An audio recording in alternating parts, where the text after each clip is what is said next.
Welcome to our Workflow Wednesday for September. We're glad to see you here, and we really hope that you enjoy this episode today. This is Workflow Wednesday. We do this every first Wednesday of the month, and we're really glad to have you here. Our topic today is going to be Icc Profiles, so it's going to be a good one. I will be in the chat for another 45 minutes to an hour after the presentation, so if you guys want to chat with me or you have any questions on Flexi or anything regarding what we talked about today, put it in the comments or in the chat. Let me know what questions you have, all right? So this one might go a little bit longer, so I'm gonna go ahead and just jump right into our topic of conversation today. So what we're gonna be talking about is creating Icc profiles. And before we actually jump into our Flexi software, we wanna take a look at, talk about why should we create our own profiles? Well, at Flexi here, we believe that everybody should be creating their own profiles because it can be of a great advantage to you to get the best color out of your machine. And you might say, well, you guys offer a bunch of profiles on your website. Why do I need to create my own? Well, let's just take a quick example and not get too far into it. But let's just say the profile you downloaded was made in, let's say, the heat of Arizona.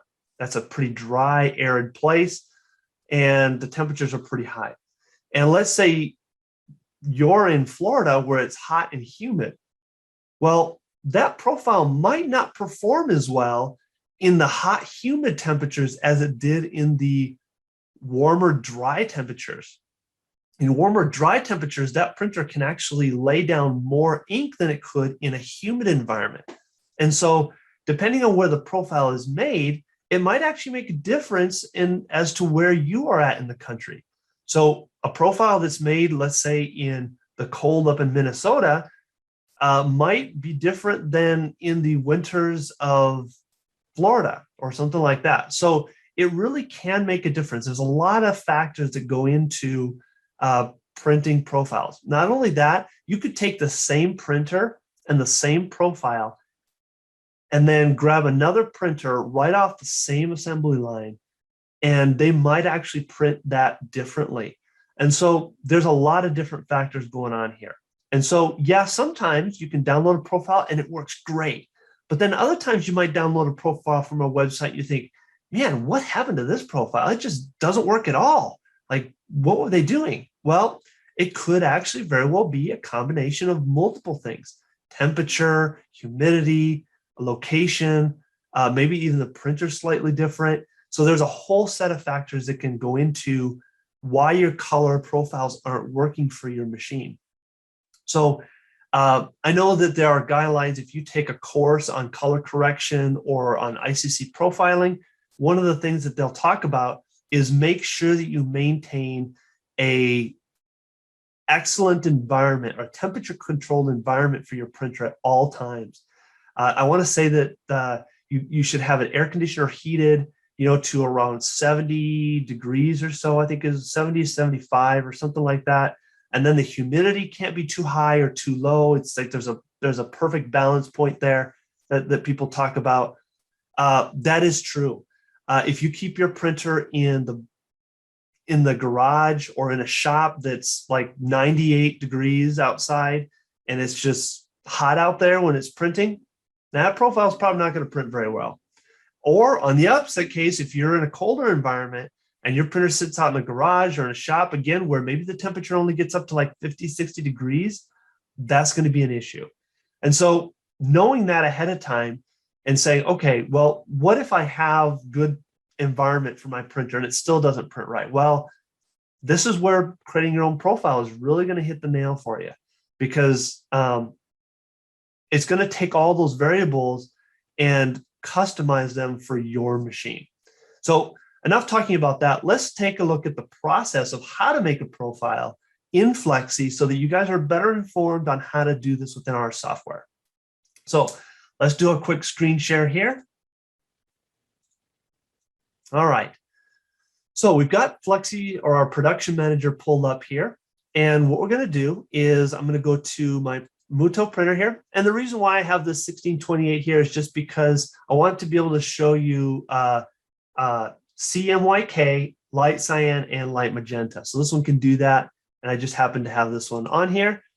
So I'm going to go to my second tab here, click down and go to Color Profiler. Now I'm going to start out in this screen at first, and I'm going to explain why I'm going to switch out of it in a second. I want to be able to kind of go into some of the settings, but because I don't actually have this printer connected to my device or my laptop, we're going to actually jump out and take a look at some settings of another profile after we get past the first, but we'll talk about that in a minute. So you're going to get to the screen when you click on that, and you're going to say, create an Icc profile. You're going to then get this screen right here. This screen here is basically going to show us exactly where we need to go in order to, or what our preferences or what our goal is for the profile overall. So we've got our device, and then we've got our print modes. We've got a bunch of ranging print modes. So quality 1 through 4 are going to be your higher quality ones.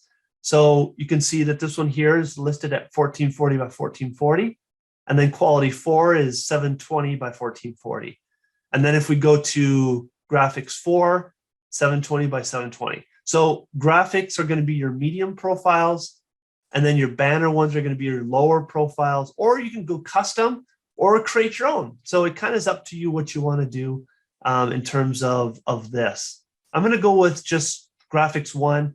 That's a nice general middle of the road type profile. Then you're going to go with your color mode. So if you have 4 colors, CMYK is what you'll choose. In this particular case, I want to do light cyan, light magenta.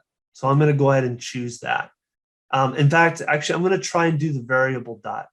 If I can, I would always want to choose the variable dot, just simply because it helps prevent patterns and things like that in the print.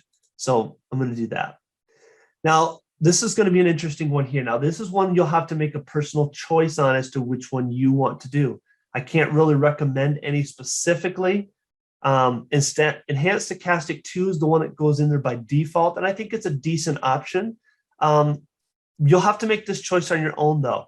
We actually do have a really good resource for you guys on this. If you go over to your cloud window, click on Help, Support, and Training, and then click on our knowledge base, it'll actually pull up a website. And what we can do here is we can search dither type. And then I'm going to click on Job Properties and scroll down a little bit. And here we have all of the different types of dither. So we've got a definition of dither and what it does. And then we have all the different options. Now, some of these have different advantages and disadvantages. So for example, error diffusion is usually done for high quality images. So it's a slower print and it's a slower ripping process. So it's going to take a little longer to rip, a little bit longer to process, but you're typically going to get a higher quality image. As opposed to, say, LX diffusion, this is a much faster option. So it's going to rip much faster, but it's not going to give you quite the quality. So in their definition here, it says it's best used for large prints that are going to be used or viewed from a long ways away. So each one of them has their pros and cons. Kind of figure out what your use case scenario for this type of profile is going to be. Are you going to be printing banners? Are you going to be printing, decals? Are you going to be doing graphics that are up close? What's your use case scenario? Figure that out for this profile, and then decide what you're going to do kind of based on some of these things, whether you want to go high quality, low quality, faster rip, balance, whatever you want to do. So those are available to you on our website. So now that we've chosen, dither, color mode, all that kind of stuff, we're going to click on driver options. Now, again, this is also going to be one of those areas where you're going to have to make some decisions based on some research. So by default, they'll be set to the use printer default. And I think for the most part, this is going to be fine and okay. The only time you may want to change this is if you're having specific issues with these particular things. Like for example, if you want to go from unidirectional to bidirectional, unidirectional only prints in one direction versus bidirectional prints in both head travel directions. We've got some vacuum fan stuff here. So to hold down the material, as it's going over. So you've got some settings there. These will be a good thing to check with the manufacturer of your printer and say, hey, what are some good settings with this type of material that I should use? And they can probably give you that information and kind of provide you with some tips in that regard. The other information that we want to kind of pay attention to is your heater options. So this is where you're going to reach out to the media manufacturer. So let's just say we buy some 3M IJ180. That particular media is going to have a heat index or a heat tolerance that it can support. They will be able to provide that to you. So when you create your profile, you want to make sure and set your heaters appropriately so that you're not overheating or underheating. Some of the disadvantages of what can happen is if you underheat, so you don't provide enough heat to the material, you actually can't lay down as much ink because then the material doesn't absorb it and it doesn't dry well enough. If you put it too high, especially like on cheaper medias, like the no-name brand type stuff, higher temperatures can cause wrinkling or other issues with the media where it actually just won't absorb or damages it. It can cause all kinds of issues like that. So you're going to want to go to your media manufacturer and find out, what the best temperatures are for the preheater, the platen, and the dryer, or what temperatures they recommend for those things. This is going to play an important role on how much ink you can put down. So this will be an important one to kind of make sure and get right. We're going to hit OK on this because there's a lot of other settings that you can kind of take a look at. And again, these are going to change based on your machine. So this is not going to look the same for every user. This will actually be different. And so you'll just kind of need to, look at the device that you have.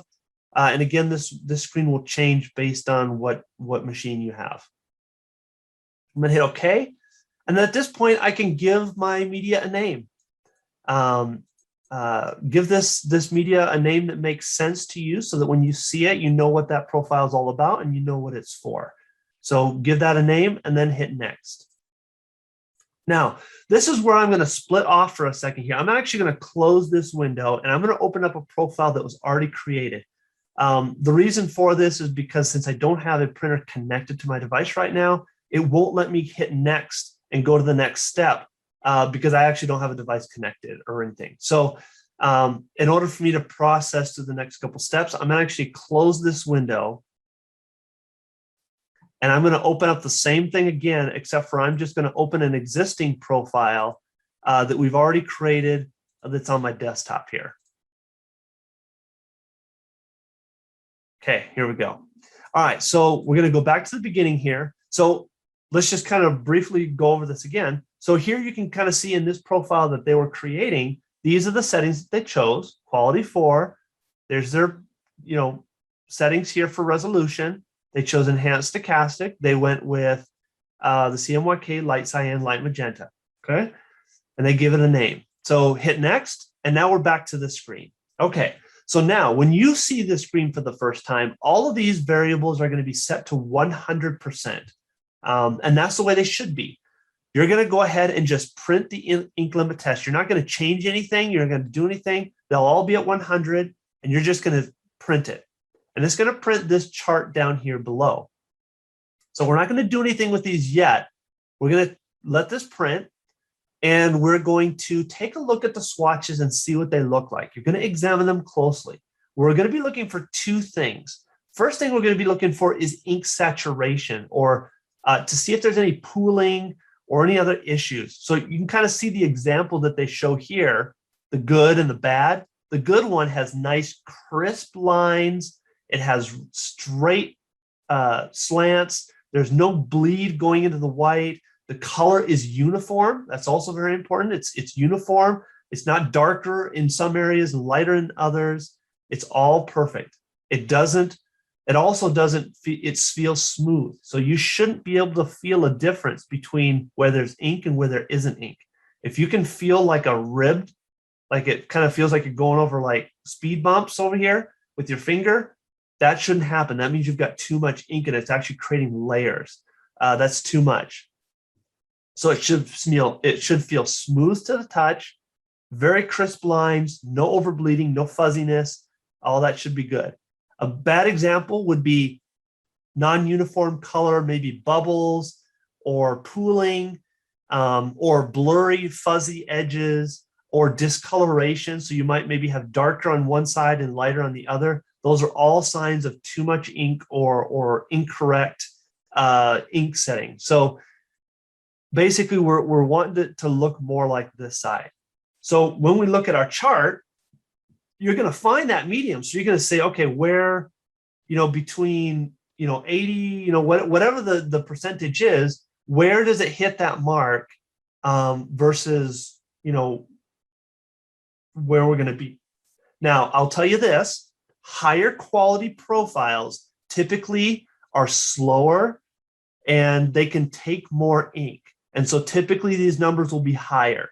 If you're on a lower quality profile, you're printing faster, the media is moving through and over the heater faster. And so it has less time to dry. So your numbers are actually going to be lower. So just be aware of that. That's normal and that's okay. So let's just, so that's the first step. We're looking for consistency in color. The second thing that we're going to be looking for is to make sure that when we get to a certain color, we don't go past the bridge. And what I mean by that is let's just look at an example. So let's just pretend that between 85% and 100%, let's say that all four of those colors look perfect. They look good, they're sharp, they're smooth. But when I look at 85, 90, 95, and 100, the color doesn't get any darker. It doesn't really change. It seems to just be the same. If that's the case, you want to go with the lower number. There's no point in using more ink to get the same result. That'll actually cost you more money down the road. This can actually save you money, save you a lot of money. And so if you can get the same color by using 85% as with 90, 95, or 100, then I would go with 85% every time, because that's a little bit less ink, and it may not seem like a whole lot at first, but over feet and feet and feet of media, that can go through a lot of ink. And so really, when we're looking at this, we want to go with the lowest color possible that doesn't change. If there's a difference between 80 and 85, then you need to go with 85. Or if there's a difference between 85 and 90, you need to go with the higher number. But if they all look exactly the same, then you can go with the lower number and not sacrifice color gamut. So you want the largest color gamut while using the least amount of ink. So that's kind of the goal here. And we're going to do that with every single color. Now, one of the things to remember, a little tip here, is you don't want to see these numbers jumping around too much. They should all be around the same. I would say with between 5 or 10%. So we're looking at, 70, 75, 65 in that range. 5 to 10 is what I would say. Now, if you look at this profile, they did 55, 55, or 50, 55, 50, 50, and then they did one at 65. I'm not sure what's going on with the magenta here, but maybe I would back that off or trying to keep it a little bit closer.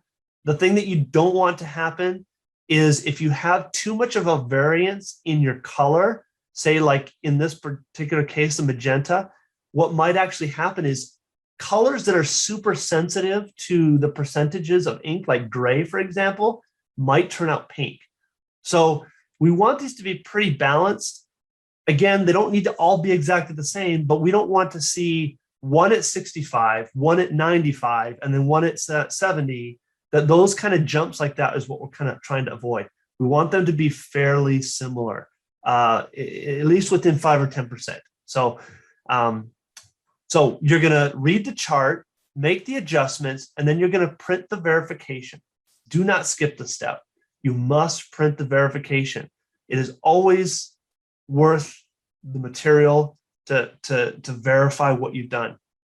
When you print the verification, it takes your maximum value. So let's say the 65 in the magenta, it puts the 65 at the top and then redistributes the entire graph. And then it actually changes the increments. I think it goes by 2 or I think maybe 3% increments instead of 5. And so you can even fine tune it even more. So print the verification, fine tune it if you think you need to make some adjustments. Maybe go a percentage or two less or up or down or however you think that should go, and then make those adjustments again. Once you've made the adjustments, so if you've printed the verification and you've looked at it and you made some adjustments to this chart, print the verification again until you get to the point where you don't make any changes to the verification. That's when you can move on to the next step. All right. That verification is important because these ink limits are the key to the correct color here. So make sure you take your time with that. The next step, if you have a CMYK machine, this step is not even going to show up. This will only show up if you have the light cyan, light magenta, or one of the other light colors. This is the ink limit settings for light cyan, light magenta, or light black. Again, this step won't even pop up if you don't have that ink set chosen. We're going to do the same thing. We're going to print the ink split test. And then what we're going to do is we're going to open up a little graphic here. And this is what it's going to do. It's going to print that out. And we're going to do something similar that we did to step one. So this is the image that it's going to print out. You're going to get a bar of light cyan. And then you have a bar over here of regular cyan. And then in the middle is going to be the mixture between the two. So it's a mixture of light cyan and cyan. So what we're looking for is we should see a light area in the beginning of the light cyan because it's light. These are our really light colors. And then it should darken up to a certain extent. And then it should start to fade off slowly. We should see the same kind of thing over here on this bar. We should see nothing, nothing, nothing for a while. And then it should slowly start to gradually turn in and turn darker. Then, when we look at the combination of the two, what we should be looking for is a seamless transition between all the percentage points, okay? I want to see in the middle, this should be right in the middle of here and here. And what I'm trying to look for is jumps in color. So if I say, let's say that I'm going along here and all of a sudden it jumps from 40 to 55, like the color just jumps a drastic amount between 40 and 45. That's a problem. So if that's happening, I need to make sure and say, okay, I look at the charts below and I say, is the cyan coming in too quickly? Am I putting in the cyan too soon? Or is my light cyan going too far? Or is it not going far enough? Perhaps, if you get like a color where it goes light, it goes darker, darker, darker, darker, and then it gets a little bit lighter and then gets a little bit darker, maybe your light cyan is not pulling in far enough. You're not pulling it down far enough. So kind of look at what you see here and say, okay, I need a perfect transition here. So I need to get this as perfect as I possibly can, get it the best. And the way that you do that is by adjusting these curves. So you can see this is the curve that they went with this particular profile. You can use these little handles to adjust different things, up or down. So for example, let's grab this guy. I can take this and I can move this up or down. So if I want to increase the ink limit, so right here, it was at 20, and now it's, I could increase it to 40 if I want to, or something like that. Again, I can make small adjustments here. Maybe I need to back off my cyan a little bit. If you look at the values here, the light cyan starts at 0, starts to spike up between 5 and 10%, and then peaks out at 20, and then starts to fade off. That's right about the time when our regular cyan is starting to kick in at 10%, and then it's really starting to kick in at like 15, 20, and then this is starting to fade away. Something like this is a good graph, but again, you don't want to just put in a generic graph. You want to tailor it to your printer. You look at the graph that it's showing you, find out where the issues are, kind of look at this and say, okay, do I have a smooth transition? Is the dark color coming in too fast? Is it Is it not balanced? You know, you're looking at all those different things and then making a judgment call and saying, okay, well, maybe we need to pull the light back first, or maybe do some adjustments here. Again, you go ahead and you make the adjustments and you print the verification. Print that verification, look at it again. Are there any adjustments that could be made? Can you make it a little bit smoother? Can we make an adjustment here or there? No? Are we good? Great. Hit next. If not, print it again. Print another verification. Keep doing that. Keep making adjustments until it's perfect. Once it's perfect, or you like it, it looks really good to you, you think it looks like smooth, it's transitioning really well, we don't have any jumps in color, everything seems balanced, then we can go on to the next step. And you'll need to do this for both colors. So cyan and magenta in this case, both colors will need to do it. All right, so we'll hit next. We'll just say no. We don't want to change this profile. This is where we get to scanning the profile in. So this is a nice little spot here. So this is the list of devices that we support. So we see we got the X-Rite devices. We also support some of the Barbieri stuff. And then we also support some of the on-machine devices like the HP ones and the Muto ones. So depending on what you want, there's all kinds of different price points here. You've got some of the manual ones that you just use, you scroll, you scan with your hand, you just grab it and drag it across the swatches manually, or you've got some really expensive ones that actually do all the work for you and they just are automatic and they read all the swatches. That's kind of for you to set the device here. Make sure you install the USB drivers, get all that installed, and then just kind of calibrate it and set it up here. Your device will kind of probably be different for each one. So just kind of work with the instructions on your device to install all the drivers that you need for that. Now we're going to print our swatch tables. So I would always recommend that you go with enhanced. And the reason why I say this is because the bigger the swatch table, the better, really. Basically, if you change this from 5 to 10 or 2.5, they're just basically smaller versions of the same thing.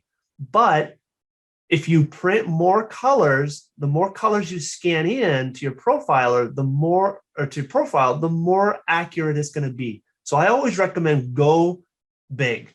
Go with the big enhanced one with the most colors. You're going to get better results, more accurate in your profiling.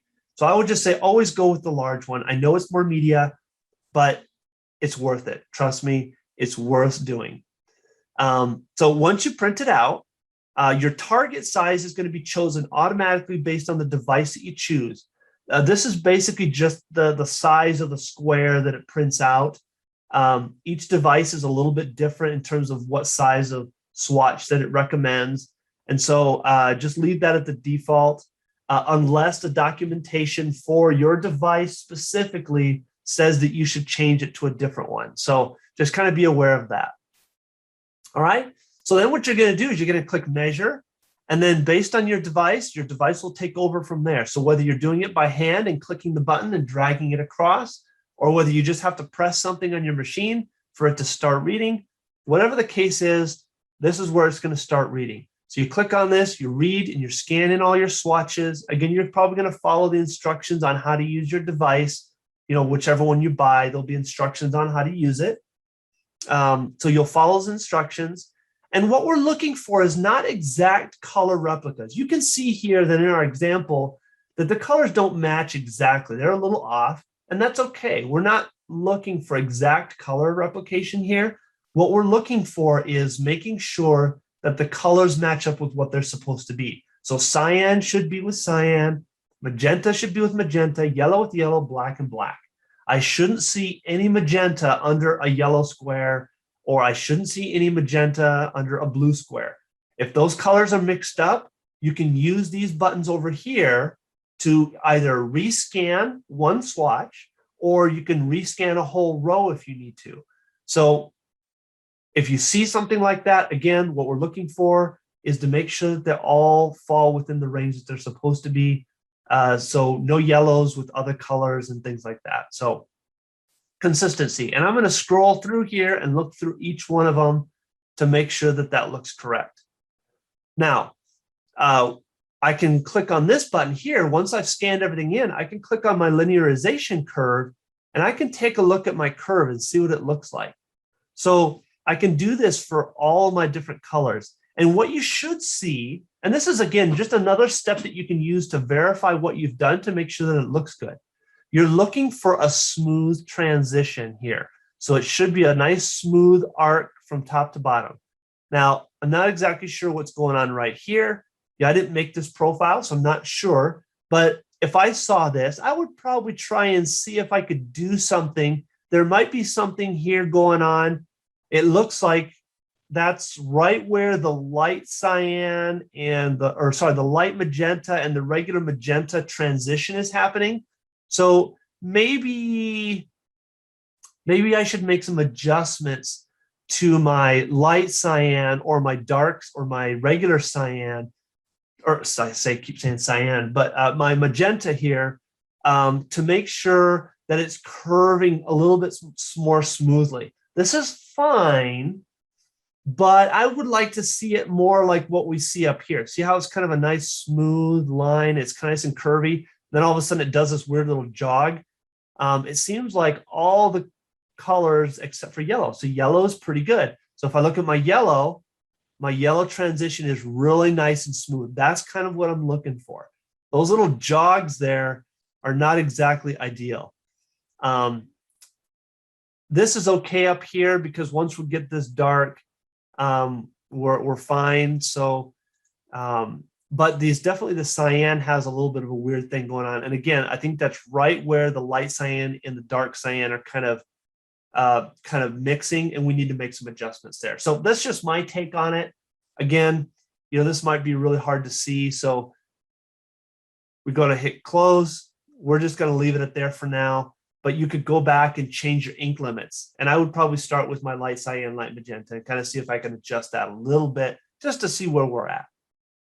If everything looks good and you're happy with the charts and everything, I would say go ahead and hit next. Now, this is, again, we're going to kind of fly through this a little bit quickly. It looks exactly like step number 1. All right, I guess it would be step number 2, the linearization, or our ink limits. We're doing ink limits again, except for this time, we're just combining inks. Before, we were just doing each ink separately. Now we're combining things to make sure that when we combine multiple inks together, we're not pooling and causing other problems. So you can see that we're doing cyan plus magenta, cyan plus yellow, magenta plus yellow. We've got some 3-color ones in here, so cyan, magenta, and yellow. So you've got some different options in here. Again, same thing that we're looking before. We're looking for a nice smooth finish, even color, even distribution of color. The whole swatch should look the same color. And then make sure that there's no pooling or white spots for the bad. And then also make sure that you go as far up as you can without having to compromise in color. So again, where we talked about if you can go 90 or 95 and they're exactly the same, go 90. But go as far as you can. You can see here that most of them landed at 90 in this case, and then a few 85s, and it looks like they threw in a few 75s. This makes sense that as you add more colors, that you would back off these colors a little bit. So in this particular case, you've got the cyan, magenta, yellow, and black. They backed it off a little bit. That's a lot of ink that you're putting down. So, you want to make sure that that's good to go there. All right, so you're going to print that, verify it, print it, verify it. You keep doing that until it looks perfect to you. You think it looks good. And then we go on to the next step. So again, this is going to be a repeat of 2 steps ago. So instead of linearization, we're going to do characterization. And characterization is the combination of all the colors. Set up your device like you did in that other step. And then you're going to choose the swatches. Now, here again, this particular profile was created with 400, the TC 3.5, which is 432 swatches. I would recommend against that. I would always go with the larger swatches. Again, more colors can potentially mean more color gamut. It could also potentially mean more color accuracy. So I always like to err on the side of more colors versus less colors. So if I was doing this profile myself, I would have done the 1485 swatches. Yes, it takes more media. Yes, it probably takes more time, especially if you're doing it with the manual one. But the results that you'll get from this versus the other one, it's no contest in my opinion. We use more swatches, but unfortunately they didn't do that, and that's fine. That was kind of just their call when they made this profile. Again, I'm looking for colors to match up. So red with red, dark colors with dark, gray with gray, blue with blue. I don't want to see any yellows or weird colors in odd spots. They don't need to match exactly, but I shouldn't see anything conflicting here. So if I end up having a color that, like if I have a green under a yellow swatch, that's going to cause some real issues for you when you're printing. It'll actually flip those colors. And so when you want to print yellow, it'll print green. So that's not a good thing. So you want to click through and just look through each one of these and make sure that each one kind of matches up the way that it should and that the colors are correct before you move on. That's really important because it will mess up your profile. Again, it's just a matter of looking at it visually. Shouldn't take too long. Just scroll through there and just kind of make sure everything looks good and then hit next. This will be our final step. So at this point, it gives us our curves here. Again, our light cyan, light magenta is doing something a little bit weird here. And our yellow is kind of right on target. So I think we could do some adjustments there. But this is our measurement data here in our output. For these settings, most of these settings are going to be set for you automatically. The only one that I would recommend changing would be your black start value. You could start that at 0 or 5%. This also depends if you have light black. So if you have light black, you might change this to, a different value, I don't know, 5-10% or something like that. So this might change based on that. You could leave that at 0 and it'll probably be okay. That'll probably be a good default. Black generation, this particular one was set to GCR. The default, I believe, is GCR smooth. Those are probably the two that I would probably go with. Again, I would probably just go online, do a Google search of what each one of these does and kind of what their strengths are and what their weaknesses are and kind of determine what you want to do. But if this is the first profile you're making, I would definitely go GCR or GCR smooth. Probably GCR smooth is what I would recommend. And then the rest of this information, we're not going to really change. We're going to leave the Icc version at full, at 4. We're going to make the profile large. That's fine. We're not going to do anything with chroma or with brightener or anything like that. And we're not going to change our black point. So we're going to leave all that the same and then just let that go. So with that, I can just hit generate and that will create my profile. And then now I can use it. So what I would do is I would go into Flexi and then maybe load up our test file. We have a really good test file. I'm going to go ahead and close this. We have a really good test file in our samples folder inside of our software. I have them saved a little bit differently.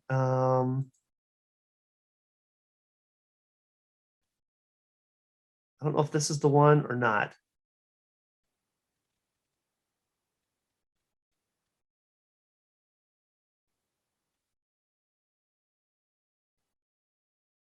This is a slightly newer one. We'll see if it loads up here. Okay, yep, this is the standard one we use.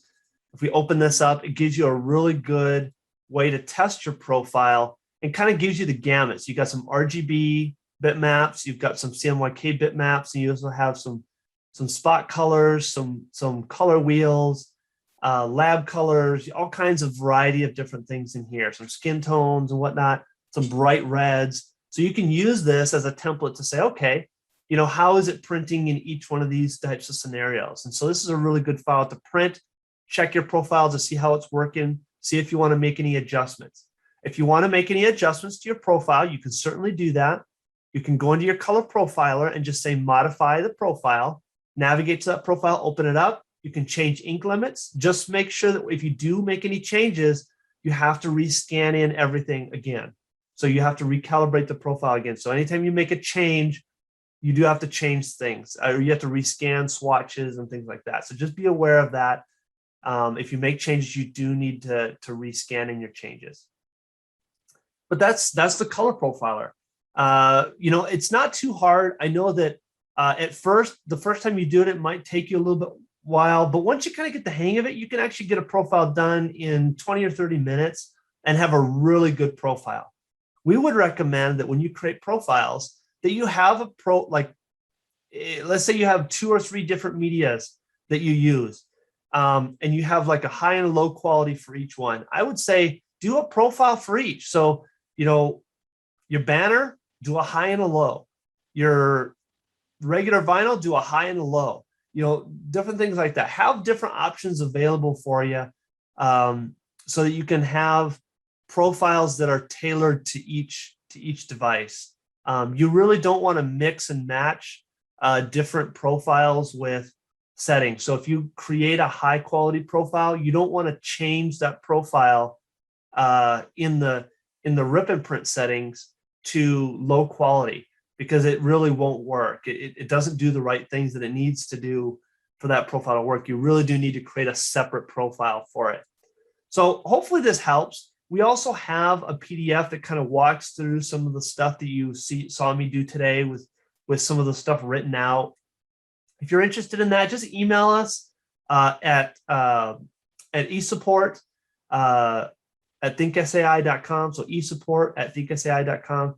We can send you that PDF if you're interested in it. Kind of gives you a walkthrough of everything that we talked about today, and it kind of gives you some of the tips and tricks that I used and kind of mentioned, plus some additional information. So if you're interested in that, just email us. We'll send it to you. We'd be glad to have it. Again, I'll be in the chat for another 45 minutes to an hour. So if you have questions, let me know. I'd love to chat with you about it.